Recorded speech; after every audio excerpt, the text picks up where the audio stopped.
Greetings students. Today we are going to learn about one of India's leading FMCG company. Most of us at least once must have heard the name of the company Emami Limited.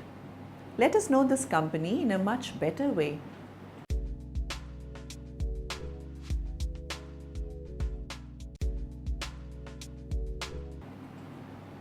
Emami Limited is one of the leading and fastest growing personal and healthcare businesses in India with an enviable portfolio of household brand names such as BoroPlus, Navratna, Fair and Handsome, Zandu Balm, Mentho Plus Balm and Fast Relief. Established in 1974, Emami have a portfolio of over 300 products based on Ayurvedic formulations.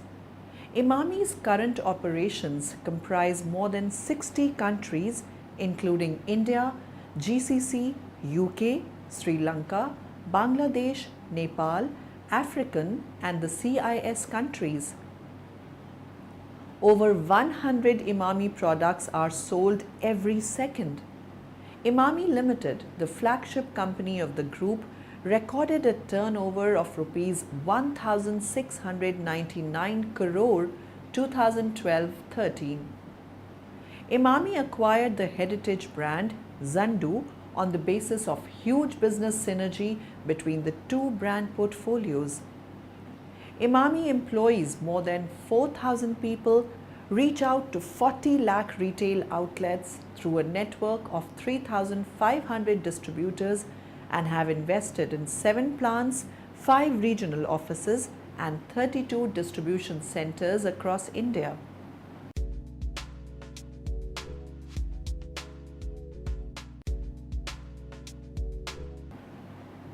The inception of Emami Group took place in the mid-1970s when two childhood friends, Mr. R.S. Agarwal and Mr. R.S. Goenka, left their management jobs with the Birla Group to set up Chemco Chemicals, an Ayurvedic medicine and cosmetic manufacturing unit in Kolkata in 1974. At that time, the Indian FMCG market was still dominated by multinationals. Several such companies headquartered in Kolkata were considering shifting out of West Bengal due to labor unrest and political problems. The company was established with modest capital of rupees 20,000 and started manufacturing cosmetic products as well as Ayurvedic medicines under the brand name of Emami from a small factory in Kolkata, targeting sales at the Indian middle class. In the early days, the founders personally sold their cosmetics from shop to shop using hand-pulled rickshaws. They soon established recurring consumer demand and gradually hired additional staff. A chain of distributors was established and the sale of Emami products spread from West Bengal to rest of eastern India and gradually to other states. Emami Talcum, Emami Vanishing Cream and Emami Cold Cream sold well. The company's marketing techniques were to sell dreams of beauty to Indian women using radio and TV advertising. In 1978, Agarwal acquired Himani Limited, a privately owned cosmetics company with a factory in Kolkata. The business of Himani was almost 100 years old. Although it had only been incorporated in 1949 company, it had a good brand equity in eastern India but was in financial trouble. Agarwal and Goenka managed to restore it to profit at considerable risk considering the small capital base of their own company at the time. This later proved to be the turning point for their business. In 2008, the company announced that it intended to offer baby care products. The company's health products unit offers tonics for colds and coughs as well as nutraceuticals. The story of Emami Group is an amazing and endearing one. Two friends, R.S. Goenka and R.S. Agarwal, started with 25,000 rupees. Today, turnover has crossed 3,000 crores. What's even more amazing is that their children, all 5 of them, are in the business. We're going to speak with all 5 of them, but we're going to start with 3 of them that are handling the branded part of the business, the FMCG part. Thank you so much for talking to us, Mohan Goenka, Preeti Agarwal, and Harsh Agarwal.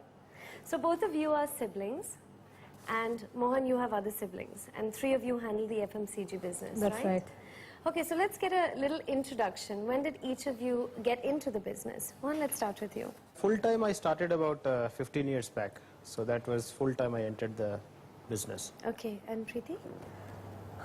Unofficially and informally, I used to come to office since I was in class 5. And I think from class 11, I was more or less in office the entire day on a regular basis. I got married in 94. I took a break for 1.5 years. And 96 again, I was back in office full time now again. Okay. And Harsh? Even myself, I've been coming on a full day basis, on a regular basis since I was 19 years old. So that is nearly 13 to 14 years from So you've now. given away your age then. Yeah.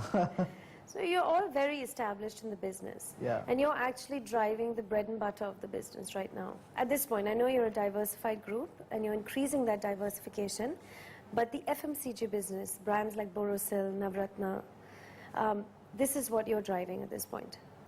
Yes, Yeah. that's Boro true. Plus, Navratan, Fair and Handsome, Yeah, Hanaki, yeah. Chyawanprash. So I want to get to that. Let's start with the brands. What would you say are the main brands of the group? Preeti, if you could take that one. The main brands of the group currently in the existing portfolio are Boro Plus, Navratan, Fair and Handsome, Chyawanprash, Yeah, Malai Zandu Kesar, Balm. Jhandu Balm, Mentho Plus. right. What's the top brand? What's the top selling brand for Emami? The highest selling brand as of now is Navratna.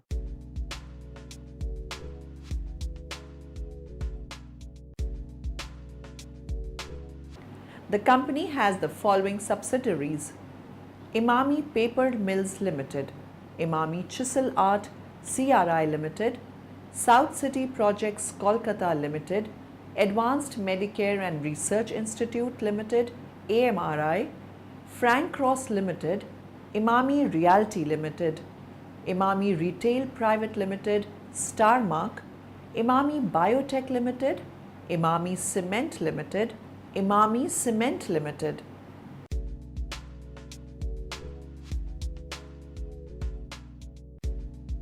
Emami Limited acquired a major stake in Zandu Pharmaceuticals Works Limited, a century-old household name in India, for Rs 700 crore. Emami added some of Zandu's prominent brands like Zandu Balm, Zandu Chyawanprash, Zandu Kesari Jeevan, Zandu Pancharisht, Sudarshan and Nityam Churna to its own range. Within 3 decades, the company has grown to Rs 1,000 crore Emami Limited under the Rs 3,000 crore Emami Group. Emami is still led by Agarwal and Goenka with the help of second-generation directors from their 2 families and professional staff. The group recently moved to a new corporate office, Emami Tower in Kolkata.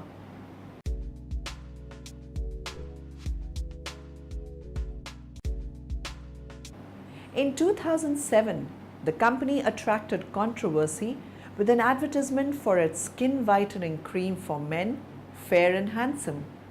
Emami and the star of the campaign, Shah Rukh Khan, were accused of perpetuating racism. On December 9, 2011, Kolkata police arrested Agarwal and Goenka, founders of Emami and directors of AMRI hospitals, for negligently causing death to 91 people as a result of a fire at ARMI hospitals on the same day.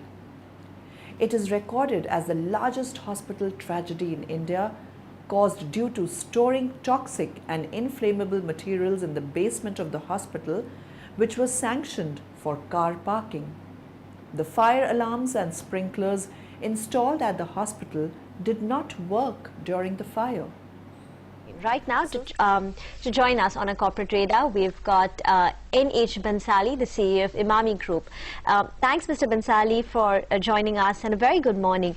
We've seen, substantial decline in menthol prices on a year-on-year basis, coupled with the fact that Emami has undertaken some price increases. Could you walk us through what impact or benefit this will have on the margins of Emami, perhaps in the coming quarter, and even in general, your margin guidance for FY14?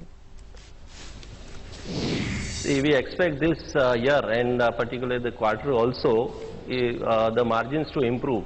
See, gross margins has to improve. In fact, if you look at, since last 2 years, the prices were increasing. And you were mentioning about menthol, it had also increased substantially. And if you look at petro products and also the packaging materials, that had also increased substantially. So, but from the last quarter itself, the prices had started easing, and there had been an impact in COGS last quarter itself. We expect this to continue in the current year also, so there would be some margin expansion then on COGS. But of late, because of the increase in the prices of rupee depreciation, there could be some impact on packaging material. But despite this, there would be some margin expansion there. So net at the end of the first quarter, I mean, if you combined all the factors that Rima referred to in terms of raw material prices and rupee depreciation, will your margins remain unchanged, or are you still likely to get some elbow room to expand, or will it fall? Yes, it should improve. Okay. It should improve. It should improve. Okay. Yeah, you have any idea, 1 percentage point, 2 percentage points, how much might the elbow room be? Difficult to guess because we have still 3 quarters to come in, so no, I meant difficult to guess. But I feel that. No, I meant the first half actually. First half, because the prices are very volatile. Even the rupee itself is so volatile, it's difficult to guess. But even considering this kind of volatility, one can expect still margin to improve. Okay. Mr. Bansali, last quarter we had seen degrowth in your international business. It had fallen by about 12-13%. How is this quarter shaped up in terms of the international business? What's the, is there going to be revenue growth? If yes, to what extent? See, international business, as we interacted last time also, that we were in the process of consolidation. We had taken some of the correctional steps also, and from this quarter itself, the things have started improving, and the results are coming in. We expect a growth in this fiscal on international business, and in this quarter as well. Some growth would come.